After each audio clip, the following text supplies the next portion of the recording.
School of Criminologies. Focus on the crime based on the assumption that individuals choose to commit crimes after weighing the consequences of their action.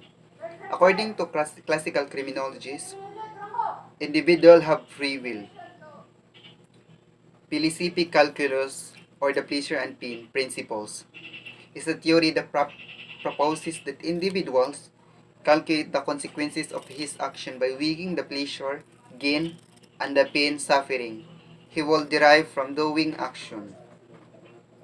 Philosophy calculus, or the pleasure and pain principles, is a theory that proposes that individuals calculate the consequences of his action by weighing the pleasure, gain, and the pain suffering he will derive from doing the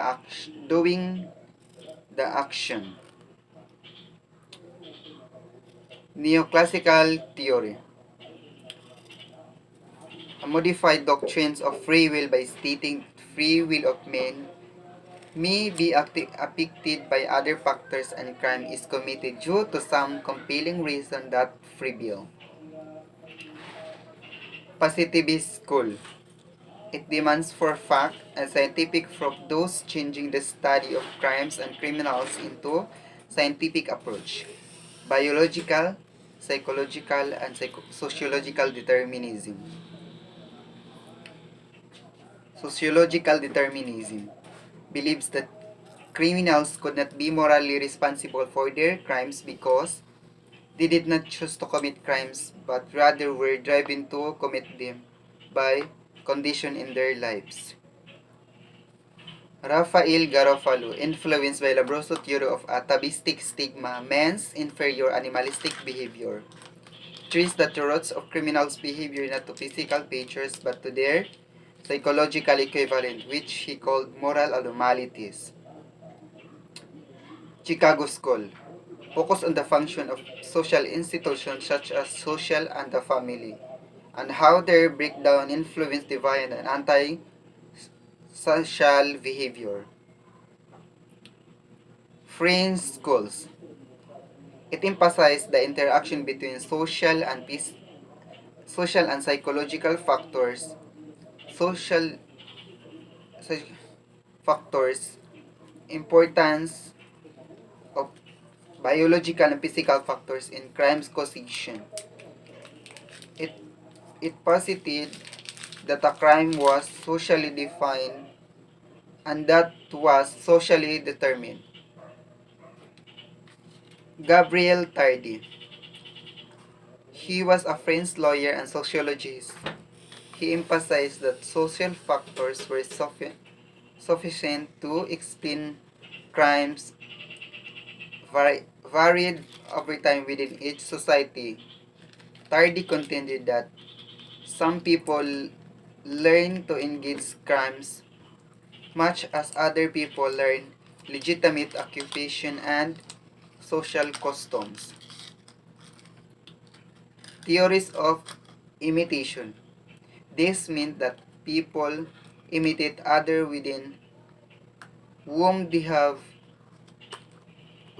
frequent contact, essentially the same people. Copy and come to prepare different types of clothing. Social school. Based on the writing of Karl Marx and Friedrich Engels that began around 1850, they emphasized that economic determinism it concentrates on the need for quality among all citizens. These theories are based upon the basic idea that poverty causes people to be inclined to criminal activities. Cartographic school. This school view crime as a necessary expression of the social condition. One of these alternative ways was associated with looking for geographical pattern in criminal behavior. Retribution. Retribution certainly includes elements of deterrence, incapacitation, and rehabilitation, but it also ensures that the guilty will punish the innocent protective societal balance restored after being disrupted by crime.